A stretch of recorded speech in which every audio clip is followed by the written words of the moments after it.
꽃길만 가세요. 뭐 이런 드라마도 있는 것 같더라고. 이미지를 찾다 보니까. 축복의 인사를 그렇게 하는 사람들이 많죠. 뭔가 고생 끝에 이루음을 가지거나 목표에 도달했을 때도 그런 인사를 하고, 뭐 고생 끝, 행복 시작 이런 말도 하잖아요. 왜 그럴까요?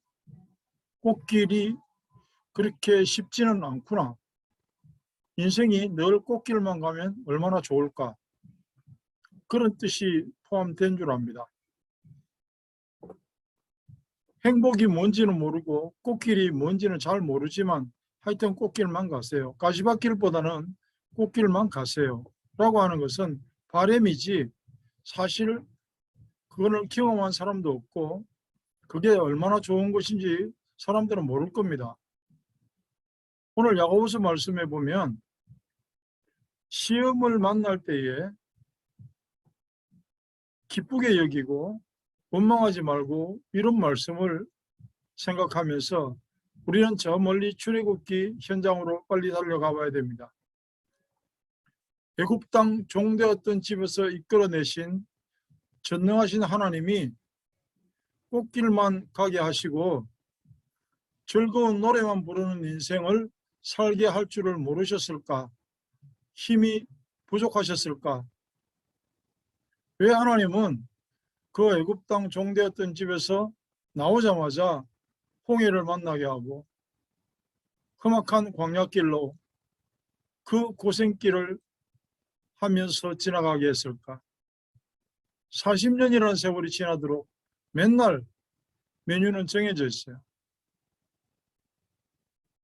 만나, 생수, 메추라기 선택의 여지도 없어요. 군대도 뭐 일식 3찬, 뭐 5찬 이러고 반찬을 제대로 안 주면 요즘은 막 난리가 나요. 왜 그런 광야길을 가게 하시면서 하나님은 이스라엘 민족들을 그것도 40년 한 세대를 전부 다 모래사막에 파묻어 버렸을까요? 엄청난 훈련이거든요. 그 40년을 두고 우리는 우리 일생을 생각해 봐야 됩니다. 하나님의 뜻을 알아보는 방법, 가장 좋은 방법. 왜 우리 인생에 꽃길만 가게 하시지 이토록 험한 가시밭길, 사막길을 가게 하실까? 그 이유만 어렴풋이 알아도 인생은 이미 행복합니다. 훈련을 하는 그 의미를 알아야 될 텐데요. 뭐 때문에 훈련을 시킬까요? 가장 중요한 것은요. 애굽 땅 종되었던 집에서 내가 너희를 인도하여 냈다. 그 사실을 모르기 때문에 알 때까지 훈련시키는 겁니다. 결국은요. 그 1세대들은 모르고 죽었어요. 2세들이 깨닫고 가나안 땅으로 들어갈 수 있도록 훈련을 시킨 겁니다. 종살이 하던 사람이 갖고 있는 게 뭐냐 하면 노예건성, 거지건성입니다. 이게 뭐냐 하면 툭하면 남을 원망합니다. 그리고 안 되는 부분에 대해서 은근히 하나님도 원망합니다. 아, 이렇게 안 된다면서. 그 말은 뭐죠? 잘 돼야 되는데 왜 안 되냐 이 말이지. 내가 생각할 때는 잘 되는 것이 좋은 건데 왜 안 되냐 이 말이에요. 하나님만 바라보는 신앙의 뿌리마저 흔들어 버리는 게 사탄의 전략이거든요. 창세기, 출애굽기, 레위기, 민수기, 신명기를 통해서 보면은 충분히 우리는 알 수 있습니다. 처음에 그 종살이 채찍질 당하면서 인격 모독을 당하면서 심지어 어떻게 해요? 아들을 낳으면은 갖다 버려야 돼요. 이제 내 아들을 낳았는데 그 귀여운 아들을 죽여야 됩니다.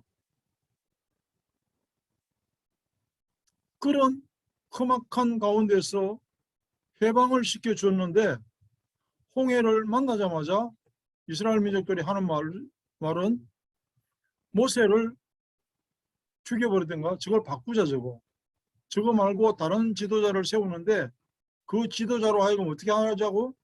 애굽으로 돌아가자. 그래도 옛날이 좋았다. 거기서는 우리가 밥은 굶지 않았잖아. 그 말하는 거잖아요. 옛날에 우리 잘 살았는데 이게 뭐냐? 불평과 원망으로 시작합니다. 고비마다 그랬어요. 문제 생길 때마다 그랬어요. 하나님이고 뭐고 다 없어요. 조금만 마음에 안 들면 이상한 짓을 해요. 모세가 하나님 앞에 기도하고 말씀 받기 위해서 시내산에 올라갔는데 금방 또 애굽에서 하던 짓을 합니다. 금덩어리 모아가지고 송아지 만들어서 뭐라 그래요? 그게 하나님이라는 거지. 그 송아지가 우리를 애굽에서 인도해냈다는 거지. 희한한 일을 합니다. 이걸 보고 체질이라고 그래요. 노예근성, 거지근성, 타락한 본성으로 돌아가는 거예요. 하나님이 숨통만 조금 틔워주면 딴짓하고요. 또 원수 앞에 붙잡히고 원망과 불평하다가 헤어나올 수 없는 늪에 빠지면 울며 불면서 하나님 앞에 사정하고 기도하고 그러다가 또 살만하면 또 딴짓하고 그게 인생의 단면입니다. 왜 하나님은 때로는 전쟁을 만나게 하고 때로는 험악한 환경 속에서 싸워서 이기는 정도가 아니라 아이들도 죽이고 여자들도 죽이고 짐승들도 죽이고 왜 그랬을까요? 타락한 본성으로 돌아가지 못하게 하기 위해서. 음식도 간섭을 하죠. 결혼하는 것도 마음대로 못하게 하죠. 옷도 신발 신는 것도 전부 뜻이 있어요. 그런 하나님의 약속들을 언약이라고 합니다. 그 언약의 시작과 결론은 십계명 제1번이에요. 내 앞에 다른 신을 두지 마라. 그 속에 모든 것이 포함되어 있어요. 그 제1계명을 시작하기 전에 서론에 뭐라고 나오냐? 나는 너희를 애굽 땅 종되었던 집에서 인도하여 낸 여호와로라. 그것만 이해가 가면요. 우리 인생이 어떻게 가면 꽃길인지 어떻게 가면 행복의 길인지 알게 됩니다. 그래서 하나님의 사랑이 얼마나 큰지 그 사랑의 뜻을 아는 사람이 사랑의 수고를 하게 되고요. 사랑의 수고를 하는 사람이 만드는 게 믿음입니다. 그때 믿음이라 그럽니다. 그 200만 국민들 중에서 적어도 60만은 다 죽었습니다. 광야에서 여호수아 갈렙 두 사람만 남았어요. 지도자 모세도 아론도 다 죽었습니다. 가나안 땅에 못 들어왔어요. 후대를 위해서 죽었어요. 우리가 빨리 죽어야 후대가 멋지게 살고 가나안 땅에 들어가요. 우리가 살아가지고 자꾸 아이들한테 엉뚱한 소리 하거든요. 분명히 지는 지금 틀린 길을 가는데 애들 보고 자꾸 그쪽으로 가라고 그래요. 열심히 해야 된다. 뭐 잘해야 된다. 맞는 말인데 언약과 상관없는 이야기를 자꾸 하거든요. 과거에 그런 교훈이 있으면 오늘을 사는 우리에게 오늘 15절에 말씀의 결론으로 욕심이 잉태한 적 죄를 낳고 죄가 장성한 적 사망을 낳느니 오늘을 이기는 방법은 믿음인데 믿음의 역사라 그랬어요. 데살로니가전서 1장에 보니까 믿음에는 역사가 나타납니다. 능력이요. 욕심이라는 말이 나오면 재빨리 우리는 창세기 3장으로 돌아가야 되죠. 욕심이라는 말이 나옵니다. 뱀이 여자에게 이르되 너희가 결코 죽지 아니하리라. 하나님은 정령 죽으리라 이랬는데 뱀이 말하는 건 결코 죽지 아니라.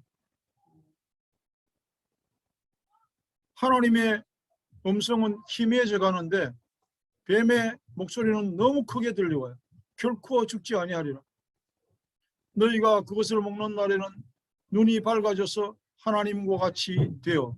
저는 이 말씀을 볼 때마다 정말 소름이 끼칠 정도로 섬찟합니다. 하나님과 같이 된다는 말이 얼마나 사실은 저주인지도 모르고 그 달콤한 유혹에 넘어갔어요. 우리 인간은 육신을 가지고 있어서 하나님처럼 될 수가 없어요. 큰일 나요. 하나님처럼 되면. 그런데 우리는 하나님이 되어버렸어. 내 마음대로 하고 내 뜻대로 생각하고 내가 가고 싶은 대로 가고 내가 하고 싶은 대로 합니다. 이미 하나님이 되어버렸어요. 근데 책임은 어떻게 질 거예요? 못 지잖아요. 그럼 망하는 거죠. 인간이 하나님과 같이 되면 찢어지는 겁니다. 힘이 약한데 자동차가 조그마한 승용차에 뭐 사람 한 5명 타는 데다가 거기 한 10톤짜리 화물을 올려놓으면 어떻게 되겠어요? 찌그러지겠죠. 인간은 절대로 하나님과 같이 될 꿈도 꾸면 안 되는데요. 사탄이 너희가 하나님처럼 되면 완전히 모든 문제 해결되고 그 다음에는 눈에 보이는 게 없이 행복할 거야. 이렇게 꼬신 거거든요. 지 마음대로. 요즘은 3살짜리도 지가 하나님이에요. 지 마음대로 하려고. 말 안 들어. 태초에 인간이 욕심을 부린 그 사건이 멸망의 첫걸음이거든요. 욕심이 잉태하면 죄를 낳고 죄가 자라나서 마침내 어떻게 해요? 사망이 된다.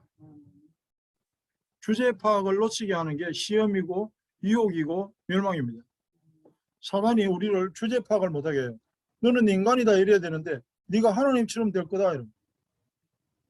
그 말을 들어보고 너무 좋은 것 같아. 야, 하나님처럼 된다고? 내 마음대로 다 된단 말이지. 그래, 좋아.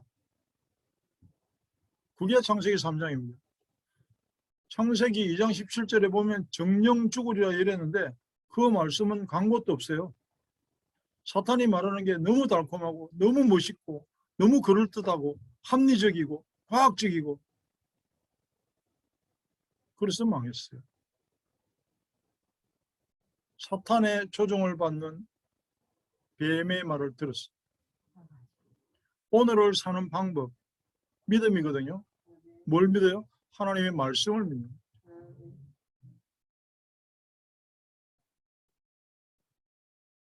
오늘 고난과 환난에 대하여, 시험에 대하여, 시험을 당하면 절대로 원망하지 말고 기다려라.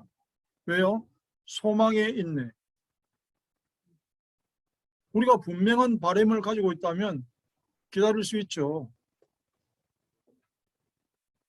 아니 내일 모레 누가 돈만 준다 그래도 믿을 만한 사람이 그런 말을 해도 믿고 기다리잖아요. 하루 이틀. 근데 하나님의 말씀을 기다리는 소망, 영원한 소망이 없다. 그 인생은요. 날마다 흔들려야 되고 날마다 고생해야 돼요. 어쩔 수 없어요. 내 형제들아 너희가 여러 가지 시험을 당하거든 온전히 기쁘게 여기라. 아니 지금 시험 당하고 어려운데 막 차가 흔들리는데 멀미나는데 기쁘게 여기라니 이게 웬 말입니까? 광야의 교훈입니다. 광야에서 하나님의 뜻은 그 광야를 지나 가나안 땅에 이르기까지 순전하고 흠없고 온전한 믿음을 가진 존재로 만들어가는 훈련이라고요. 너희 믿음의 시련이 인내를 만들어내는 줄 온전히 알미라.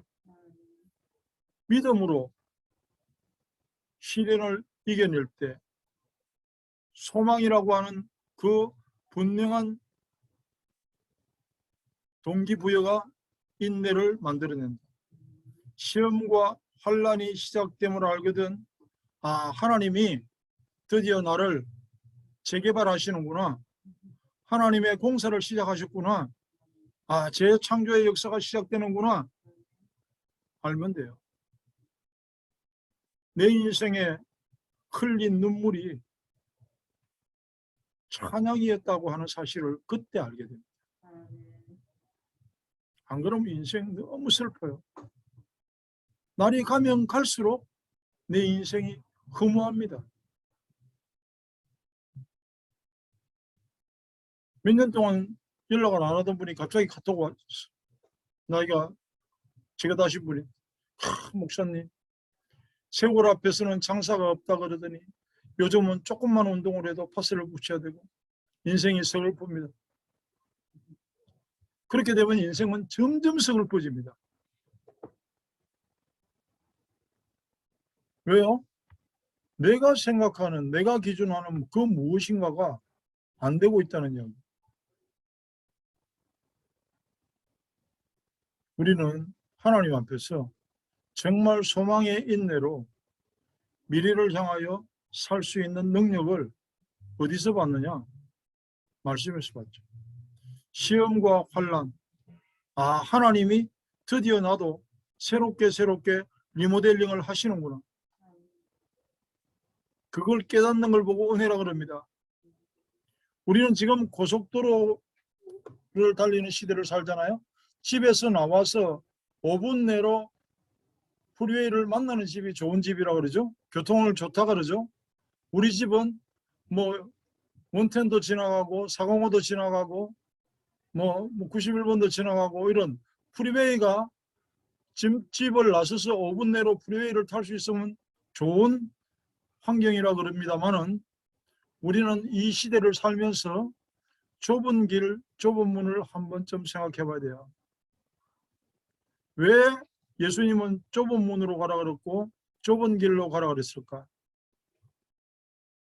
당연히 꽃길만 가고 고속도로만 가고 아픔도 없고 괴로움도 없어야 되겠지만 이 땅에 사는 동안 그렇게 살면 그거는 인생이 아니고요. 신이죠. 육신이 없으면 그렇게 살아도 되지. 성경 66권 중에서 아픔도 없고 눈물도 없고 슬픔도 없는 곳은 딱 창세기 1장, 2장, 계시록 21장, 22장 그 네 군데밖에 없어요. 하나는 낙원이고요. 창세기에는. 사단을 만나기 전. 하나는 우리의 육신의 장막을 벗어버린 후에 만나야 될 영원한 그 나라. 거기에서만 그런 삶이 가능합니다. 이 땅에 살아가면서 어떻게 사는 것이 감사한 노릇인지 눈치를 채야죠. 오늘을 사는 인생이 욕심도 시험도 환난도 없다. 그러면서 또 꽃길만 가기를 원한다. 그거는요 정신병입니다. 착각이에요. 아주 심각한 착각이고 말씀을 몰라도 너무 모르는 거예요. 그리스도로 만족해라. 무슨 이야기냐? 세상에 보이는 것과 들리는 것에 속지 마라. 이런 이야기입니다. 그리스도로 충분하고 구원받은 그 사실로 충분한 사람이라면 그때부터는요 좋은 점이 뭘까요? 사탄이 점점 멀어져 간다는 거죠. 사단이 우리를 잡고 더 이상 놀이터 만들지 못한다는 거죠.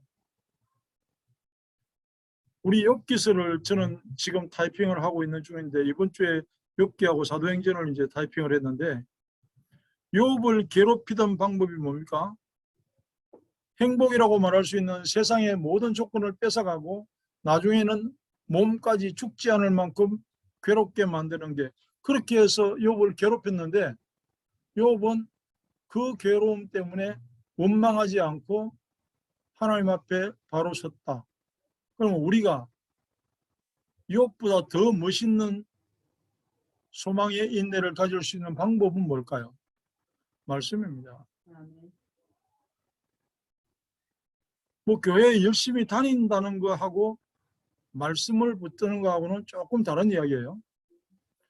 물론 새벽기도 다니고 철학기도 다니는 사람이 말씀을 안 보기도 힘들겠죠. 그런데 그런 사람도 있거든요. 예배도 다녀요. 기도도 나름대로 해요. 근데 말씀 안 봐요. 그러면 다른 거는 다 될지 몰라도 사탄을 이길 수가 없어요. 이기는 거는 고사하고 사탄이 어느 방향에서 나를 향해 공격하는지를 알 길이 없어요. 사단이 떠나가게 하고 사단이 나를 건드리지 못하게 하는 유일한 방법이 말씀에 의존하는 것. 그래서 우리는 자꾸 예배를 드리라 그럽니다. 눈치챈 사람들은 예배를 즐거워합니다. 혼자서도 1분만 해도 예배는 할 수 있어요. 말씀만 있으면. 우리 주위에 정말 행복을 누리는 사람이 저는 요즘 봅니까? 많다는 것을 확인합니다. 말씀으로 행복하고 말씀으로 찬양하는 사람들이 참 많더라고요. 전에는 현장에 전도하러 가면 제가 행복하십니까? 이렇게 물어봤어요. 어떨 때는 왜 사십니까? 이렇게 물어봅니다. 조금이라도 글쎄요라는 생각이 든다면 그 질문에 대하여 즉시 대답할 수 없다면 다른 것이 아니라 그리스도에 대하여 내가 뭔가를 놓치고 있다. 그것밖에 없어요. 나는 그리스도 하는가? 나는 그리스도로 만족한가? 말씀 안에서만 가능한 이야기입니다. 말씀을 내가 가까이 할 때 사단은 멀어져 간다는 그 사실이 한 주간을 승리로 이끌기를 축복합니다.